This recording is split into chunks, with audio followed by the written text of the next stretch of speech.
Hello student, this is third lecture of combustion and flame. This is chapter 6 of class 8. This is also last lecture of this chapter. Okay, today we start unburned carbon particles. Actually we learn about the pollution caused by combustion. Okay, तो unburn carbon particles क्या होते हैं? Carbon fuels like would, fuel, candle, petroleum release unburn carbon particles. These fine particles are dangerous pollutant causing respiratory disease such as asthma.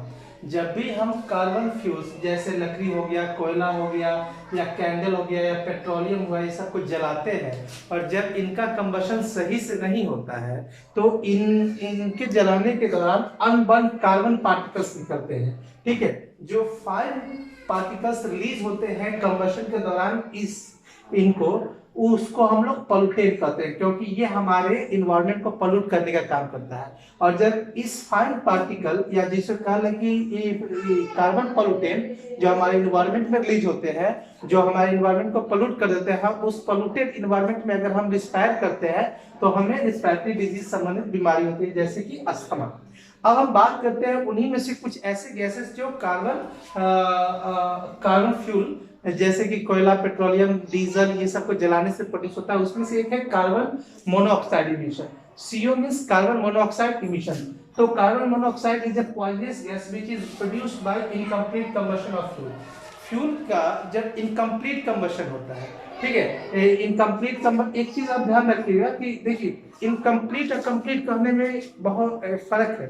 Incomplete कहने का मतलब कि जैसे अगर हम किसी भी फ्यूल को हम जला रहे हैं और उसको जलाने के दौरान उसको हम पर्याप्त ऑक्सीजन नहीं दे रहे हैं तो वो फ्यूल का बर्निंग कंबशन कंप्लीट नहीं होता है, उस दौरान कार्बन मोनोऑक्साइड निकलता है. बट एक्चुअली हम जब भी कार्बन कंटेंट किसी फ्यूल को जलाते हैं तो प्रेजेंस ऑफ एयर हो, ऐसा नहीं कर सकते सिर्फ इनकम्प्लीट कंबशन में ही गैस हानिकारक गैस निकलते नहीं. जब भी हम कार्बन कंटेनिंग फ्यूल को जलाते हैं तो उनसे जो गैस निकलता है वो हानिकारक होता है. जैसे अब एब्सेंस ऑफ ऑक्सीजन में हम जलाते हैं तो मोस्टली कार्बन मोनोऑक्साइड के चांसेस रहते हैं, और ऑक्सीजन अगर प्रेजेंट है तो कार्बन डाइऑक्साइड निकलते हैं जो कि भी नुकसानदेह है. तो हम ये कार्बन मोनोऑक्साइड के बारे में बात करते हैं. एक हानिकारक खतरनाक जहरीला गैस है जो ये फ्यूल के अनकम्प्लीट कंबशन के कारण होता है. ये it is dangerous to burn coal in closed room as the carbon monoxide produced can kill person sleeping in that room.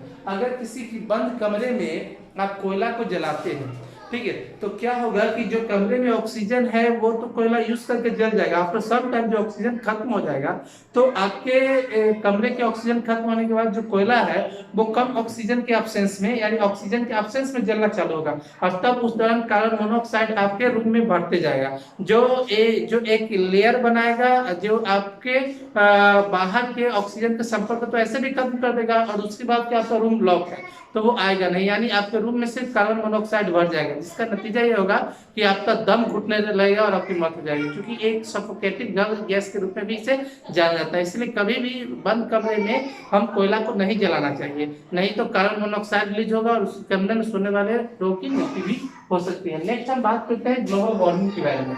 Global warming क्या है? Rise in temperature due to the greenhouse gases. अब the rise in the average temperature of the earth atmosphere due to the release of carbon dioxide or the combustion of fuel is termed as a global warming. अब क्या कहता है कि जो हमारा धरती का एवरेज टेम्परेचर है, उस धरती के एवरेज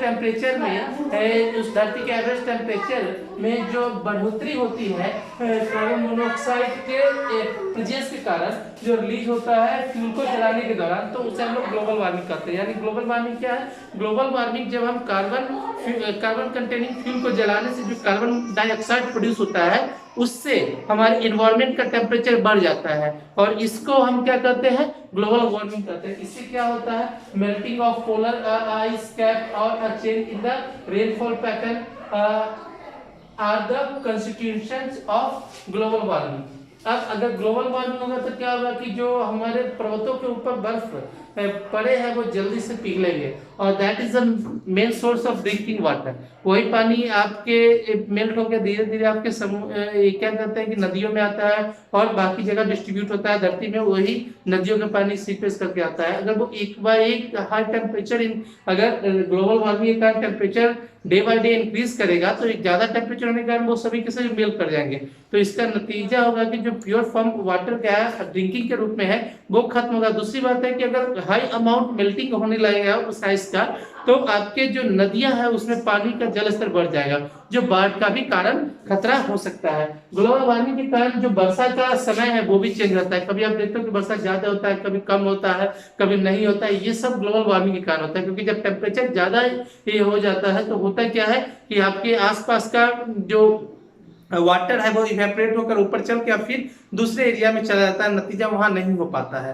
ठीक है, दूसरा बात है कि सभी वाटर अगर इवेपोरेट हो गया तो धरती सूखी रह जाती है। फिर जब आपके एरिया में वाटर वेपर की कमी होगी तो वो आपका यहाँ वर्षा भी नहीं हो पाएगा। दैट मीन्स कि जो टेम्परेचर आपका एवरेज टेम्परेचर इंक्रीज करता है अर्थ का, उससे सिर्फ पोलर आइस जो पर्वतों पर बर्फ है वही नहीं पिघलते, वो वर्षा का जो समय है उसको भी बदल देते हैं। ठीक है, ये बहुत ही हानिकारक चीज है, इसे हमें हमेशा कोशिश करना चाहिए बचने के लिए। इससे बचने का एक ही तरीका है कि हम कार्बन कंटेनिंग फ्यूल को जलाते समय सावधानी रखें, बेमतलब न जलाएं, और क्योंकि उनसे कार्बन डाइऑक्साइड गैस निकलता है जो मेजर कॉज है ग्लोबल वार्मिंग का।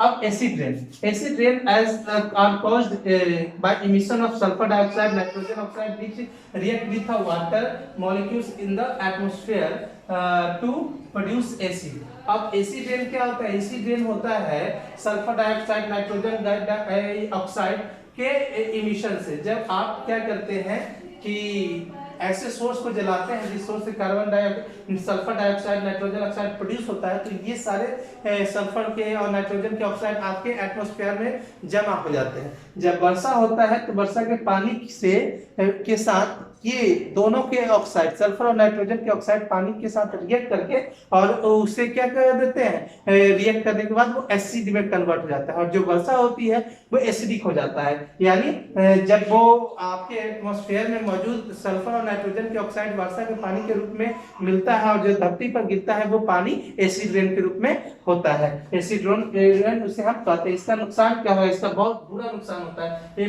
पेड़ पौधे, जंगल, एक्वेटिक एनिमल्स या जो भी इंफ्रास्ट्रक्चर है, बिल्डिंग्स है, पुराने मॉन्यूमेंट है या जो ब्रिज वगैरह है लोहे के बने हुए, सबको डैमेज कर सकता है।